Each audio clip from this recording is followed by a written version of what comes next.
ከ2000 ዓመታት በፊት በቻይና የሃን ስርወ መንግስት ጊዜ ማንኛውም ግለሰብ ከንጉሱ ጋር ለመነጋገር ሲቀርብ የግድ ቅርንፉድ ማኘክ ነበረበት። ከንጉሱ ጋር ሲደርስ የሽንኩርት ወይም ደግሞ የነጭ ሽንኩርት ጠረን እንዳይደርስበት ተብሎ የወጣ ጥብቅ ሕግ ነበረ። ንጉሱን ለማነጋገር ቅርንፉድ የግድ አስፈላጊ ፓስፖርት እንደሆነ ይነገራል። አያችሁ፣ ቅርንፉድ ከድሮው ጀምሮ ጥሩ የአፍ ጠረን እንዲኖር የሚያደርግ ነው። በሻይ ውስጥ የምትጨምሩት፣ ጥርሳችሁን ሲያማችሁ ደግሞ የምትፈልጉት ፍቱን ስለሆነው ቅርንፉድ ነው ዛሬ የምነግራችሁ። ዛሬ ጥቅሙንና መቼ መጠጣት እንዳለባችሁ በዝርዝር እናያለን። እስከ መጨረሻው ድረስ አብራችሁን ቆዩ። ሰላም የኔ ቤተሰቦች። ታዲያ ቅርንፉድ ለሽታ ብቻ እንዳይመስላችሁ፣ በውስጡ ብዙ ታምራትን ይዟል። ከዛ ውስጥ በጥቂቱ ዛሬ ልንገራችሁ። አንደኛ፣ ለጥርስ ህመም ፋርማሲ ነው። ጥርስሽን አመመሽ? የጥርስ ሐኪም ጋር ከመሮጥሽ በፊት 2 ፍሬ ቅርንፉድ ያዥበት። በውስጡ ያለው ንጥረ ነገር እንደ ማደንዘዣ ያገለግላል። የጥርስ ህመም ሲያጋጥም ቅርንፉድን በህመም ስሜቱ አካባቢ በመያዝ ወይንም ደግሞ ዘይቱን በመጠቀም እንደ ማደንዘዣ በመሆን ህመሙን ወዲያውኑ እንዲያስታግስ ያደርገዋል። ሁለተኛ፣ የምግብ መፈጨትን ያፋጥናል። ቅርንፉድ ምግብ መፈጨት ኢንዛይሞች እንዲመረቱ በማነቃቃት የሆድ መነፋትን፣ ጋዝን እንዲሁም የምግብ አለመፈጨት ችግርን ይቀርፋል።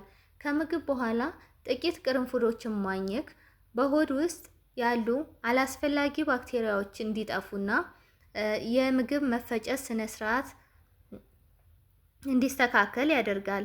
ሶስተኛ፣ ለቆዳና ለፀጉር ጤንነት ቅርንፉድ ከፍተኛ የጸረ ባክቴሪያል ወይም አንቲባክቴሪያል ባህሪ ስላለው ፊትን ከባክቴሪያ በማጽዳት የቡግርን ስርጭት ይከላከላል። ሌላው የቆዳ መሸብሸብን ለመከላከል አቅም አለው። ማሳሰቢያ፣ ቅርንፉድ ዘይቱ በጣም ጠንካራ ስለሆነ በቀጥታ ቆዳ ላይ ከመቀባት ይልቅ ከሌላ ዘይት ጋር ለምሳሌ እንደ ኮኮናት ዘይት ጋር ቀላቅላችሁ ብትጠቀሙት ይመከራል። ለፀጉር እድገት ቅርንፉድ ውሃን የራስ ቅል ላይ ያለውን የደም ዝውውር በማፋጠን ፀጉር በፍጥነት እንዲያድግና እንዳይነቃቀል ያደርገዋል። ለፀጉር የሚሆን የቅርንፉድ ውሃ ለማዘጋጀት ከፈለጋችሁ 10 የሚሆኑ የቅርንፉድ በግማሽ ሊትር ውሃ ውስጥ አፍልታችሁ ካቀዘቀዛችሁ በኋላ በስፕሬ ቦትል ፀጉራችሁ መርጨት ትችላላችሁ። ሌላው የቅርንፉድ ጥቅም የስኳር መጠንን ያስተካክላል። ጥናቶች እንደሚያሳዩት ቅርንፉድ በደም ውስጥ ያለውን የስኳር መጠን ለማመጣጠን ይረዳል። አምስተኛ፣ ለክብደት መቀነስ ቅርንፉድ ለክብደት መቀነስ እንዴት ይረዳል ለምትሉ፣ ሜታቦሊዝምን ያፋጥናል። ቅርንፉድ የሰውነታችንን የምግብ መቃጠል ስነ ስርዓት ወይም ሜታቦሊዝምን ስለሚጨምር ስብን ቶሎ ለማቃጠል ይረዳል። የረሃብ ስሜትን ይቀንሳል። ቅርንፉድ የታከለበት ውሃ መጠጣት ቶሎ የረሃብ ስሜት ስለሚገታ አላስፈላጊ ምግብ እንዳንበላ ያደርገናል ማለት ነው። የሆድ ስብንም ያጠፋል።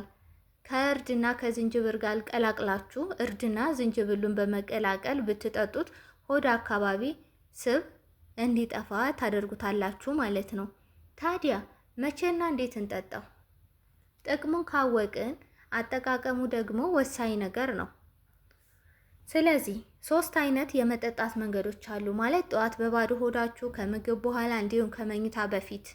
ከነዚህ ውስጥ በሚመቻችሁ መንገድ መውሰድ ትችላላችሁ። ነገር ግን ጠዋት በባዶ ሆድ ስትወስዱት ቅርንፉድ ሻይ መጠጣት ምን አይነት ጥቅም ያስገኝላችኋል መሰላችሁ? የሰውነት መርዛማ ነገሮችን ዲቶክስ ለማድረግ ይረዳል። ከምግብ በኋላ የምትወስዱት ደግሞ ከሆነ ከተመገባችሁ በኋላ በቃጠሎና በጋዝ የመፈጠር እድልን ይቀንሳል። ለሱ በጣም ፍቱን መድኃኒት ነው ማለት ነው። ሌላው ከመተኛታችሁ በፊት ለአተነፋፈስ ሰላም ይሰጣል። እንዲሁም አፋችሁ መጥፎ ጠረን እንዳይኖረው ያደርጋል።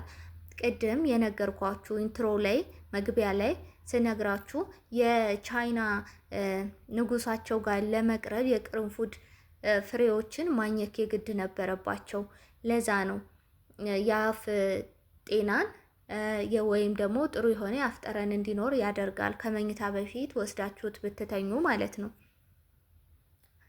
ታዲያ ተጠንቀቁ። ዛሬ ጥሩውን እንዳወራነው ሁሉ ጥንቃቄ የሚያስፈልጋቸው ነጥቦችን እነግራችኋለሁ።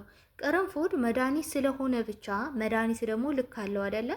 ለጉበት ከመጠን በላይ ማለትም በቀን ከ10 ፍሬ በላይ ሁል ጊዜ የምትወስዱ ከሆነ ጉበታችሁ ላይ ጫና ታሳድራላችሁ። ሌላው የደም መቅጠን ያለባቸው ሰዎች፣ ደም የሚያቀጥን መድኃኒት የምትወስዱም ሰዎች ካላችሁ ቅርንፉድ ደምን የበለጠ ስለሚያቀጥን ጥንቃቄ አድርጉ። ሌላው ለትንንሽ ልጆች የቅርንፉድ ዘይት በቀጥታ አፋቸው ውስጥ መቀባትን አይመከርም። ምክንያቱም ኃይለኛ ስለሆነ ሊያቃጥላቸው፣ ሊጎዳቸው ይችላል። ነፍሰ ጡር ሴቶችም ወይም ደግሞ በቀዶ ጥገና ያለባችሁ ሰዎች ከመውሰዳችሁ በፊት ዶክተራችሁን አማክሩ። ግን አንድ ነገር እንዳትረሱ፣ ከመጠን ያለፈ ነገር ሁሉ መርዝ መሆኑን። ቅርንፉድ በጣም ሞቃት ስለሆነ በቀን ከ3 ፍሬ በላይም ባታበዙ ይመከራል። ስለዚህ ስለ ቅርንፉድ ያው ባጭሩ የዛሬው ትምህርታችን ይሄን ይመስል ነበር እና ተዘውትረው ግን ስለ ቅርንፉድ የሚጠየቁ ጥያቄዎች አሉ። ከዛ ውስጥ ሁለቱን ጥያቄ ልንገራችሁ። ብዙ ሰው ምን ይላል? ጥሬውን ብናኘከው ይሻላል ወይስ በሻይ መልክ ይላሉ። እኔ የምመክራችሁ ለጥርሳችሁ ከሆነ ማኘኩ ይሻላል። ለውስጥ ጤና ከሆነ ደግሞ በሻይ መልኩ ቢሆን ይመረጣል። ሌላው ጥያቄ በየቀኑ መጠጣት ይቻላል ወይ ነው። አዎ ይቻላል፣ በየቀን መጠጣት ትችላላችሁ። ግን መጠኑ ያው ቅድም እንደነገርኳችሁ በፍሬ ከሆነ ከ3 ፍሬ ባታሳልፉት፣ ያው በብርጭቆ በኩባያ የምትጠጡም ከሆነ ከ1 እስከ 2 ኩባያ ባይበልጥ ይመከራል።